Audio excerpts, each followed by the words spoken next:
Each story you hear on Planet Money starts with a question. What happens if we refund tariffs? Why are groceries so expensive? At NPR, we stand for your right to be curious because the forces shaping our world can be hard to see. Follow NPR's Planet Money wherever you get your podcasts and start seeing how the economy really works. Hey, I'm Katie Campbell, and this is Meet Me Here, KUOW's Arts and Culture podcast. This week, we're wrapping up our month by the water with some love notes to the bodies of water in our region. Let's take a listen.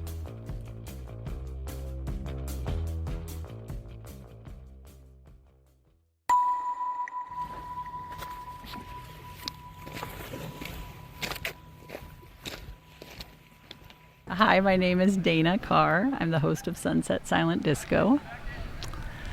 And my message to Bellingham Bay, this piece of the ocean we get to dance with, is thank you. Thank you for being big and beautiful and inspiring me to move and breathe and feel and express myself, and being big enough to hold all of my joy, all of my sorrow. I'm never too much. It can move with whatever's going on, however I'm showing up. I know that I wouldn't want to host this not by the water. And I really do feel like there is something like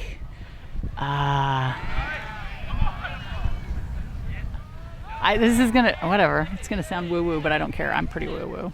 Like, it is your Mother Earth's womb. Like, it is the place where you can feel safe and held and all of your needs are met. And so it's very, like, nurturing to be by the water.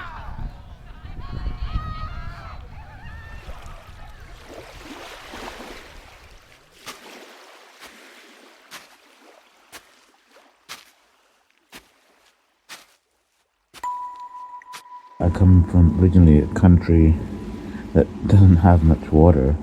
It does rain, Zimbabwe, but it's landlocked, and I've always hated that. And there aren't any great bodies of water near the city. I lived in Harare, and one of the main attractions for me when moving to Seattle was the number of huge bodies of water that were inside the city and around the city. I love thinking about water. I like to think about its features, the way that it moves, the way that it goes from one state to another, the way that all living things are water in some state, some strange state, water behaving bizarrely. Water behaving bizarrely. Yes, that's what life is. As if water wasn't in its own way just bizarre, with its many characteristics, its many transformations. And you look around and you say, what is water doing? And you think about this, at least for me, when in the presence of water. So if I'm at Pike Place Market, I can see water, a large body of water. If I'm here near Columbia City, and if I'm here in Columbia City and I walk to the Lake Washington, there is another body of water. And I will not say like I'm like walking there just to think about water. No, it just happens to be there when I'm walking, and that happening, just that coincidence, which is wonderful, makes thinking much richer for me. Some people worship the sun, some people worship something that we can't see. I basically worship water. That's my religion.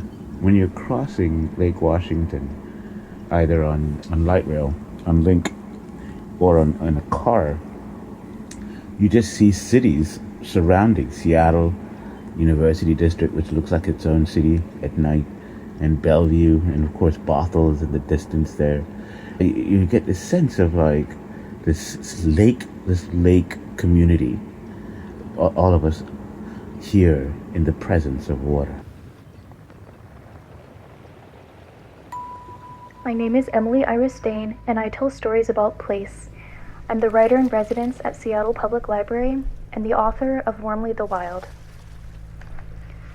I came home to Fidalgo Island. A red-winged blackbird perches in the reeds and wetlands as a morning fog weaves its way among the shore pines. The faint smell of last night's campfire distills itself into the black dirt and into my hair, spun and woven with dew and clementine shades. I walk towards the waterline. Oysters are rolled by the tide onto the soggy beach, and I gulp down breaths of cold Pacific air. I remember as a kid going everywhere with sandy oyster shells in my pockets. My pants were always covered in the sea, but I loved it. Marine salt and bits of kelp caked on my feet like a pair of impractical shoes. I'd wash them off in the marsh on the way home, only to walk through the oozing mud from rain the night before. Our hardwood floors suffered, I'm sure. I wonder what would happen if I still kept oyster shells in my pocket. I pick one up, and it shines and ripples like the water that houses it. The cold calcium carbonate feels like a totem in my hand. I burrow my feet a little deeper into the wet sand, and then it feels like I'm holding a piece of who I used to be, that free little girl who lived by the sea, who tossed her head back to yell and scream and plea that the orcas would be safe and grow old alongside her.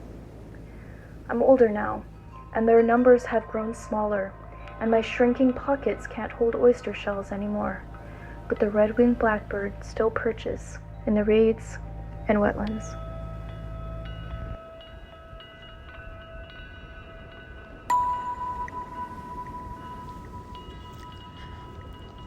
Hi, it's Jeannie Yandel, one of the co-hosts of Meet Me Here. And, oh, Ship Canal, I love you. I find you to be the most surprising body of water in a city filled with bodies of water. I forget you're there most of the time. And then when I encounter you, I see all kinds of stuff going on with you. I see fishing boats headed out to the ocean. I see ice cream cruise ships. I see tiki boat pontoons. Sometimes I see police boats. And then I see pleasure cruisers of all kinds. Ship Canal, you are busy as all get out. Ship Canal, you rule the bridges in Seattle, so powerful.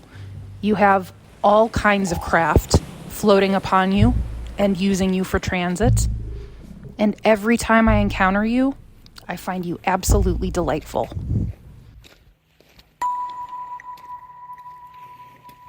Hey, I'm Brandi Fullwood, and I host Seattle Eats, and I produce Meet Me Here episodes like this one. This message is for the Salish Sea. I spent 5 nights on Patos Island just admiring. I walked close to the swash, watched your waves unfurl, gently splashing and settling into the crevices of coastal rock. There were these anemones that would gasp and dance whenever you were around. What was so impressive to me is that you were so flexible, cascading into coves around the island, hanging out with herds of orcas, even letting boats and swimmers bask in how still and gentle you could be. But you could also be pretty ferocious, let's be honest. You would grasp up above and bring everything toward you, whether it was boats, whether it was the air, whether it was sea creatures. And I get it. You're powerful.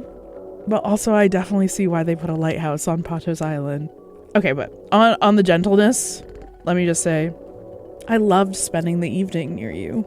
Every evening we watched light pour over the horizon in these incredible hues, brushes of lavender, splotches of tangerine, and you reflected it all back.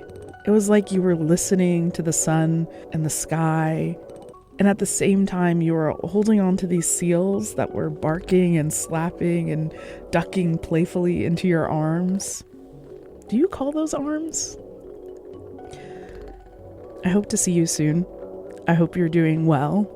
If that looks like being clear, expansive, beautiful.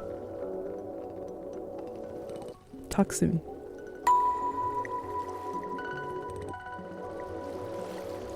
So I used to live on a boat in Eagle Harbor over at Bainbridge Island.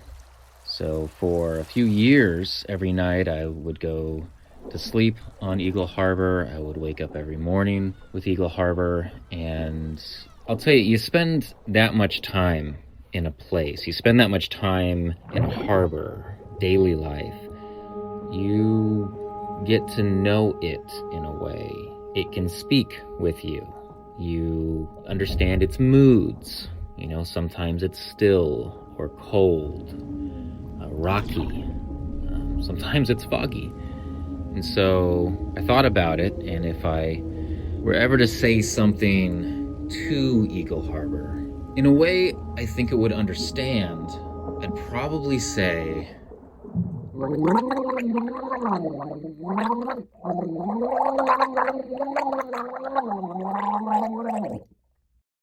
I think that says it all. I don't really know how else I can put it.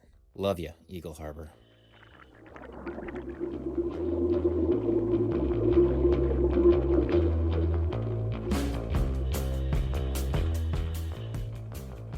Thanks for listening to Meet Me Here. You heard from Dana Carr, Charles Mudede, Emily Iris Degn, Jeannie Yandel, Brandi Fullwood, and Dyer Oxley. If you have a love note you'd like to share about a body of water, whether it makes you feel artful or makes you want to wax poetic or just have a giggle, you can hit us up at meetmehere@KUOW.org. Meet Me Here is produced by KUOW, a proud member of the NPR network. It's hosted by me, Katie Campbell, Dyer Oxley, and Jeannie Yandel. And it's produced by Brandi Fullwood, Kyle Norris, and Matt Martin. Our editor is Phyllis Fletcher. You can find more and support the show at KUOW.org/meet.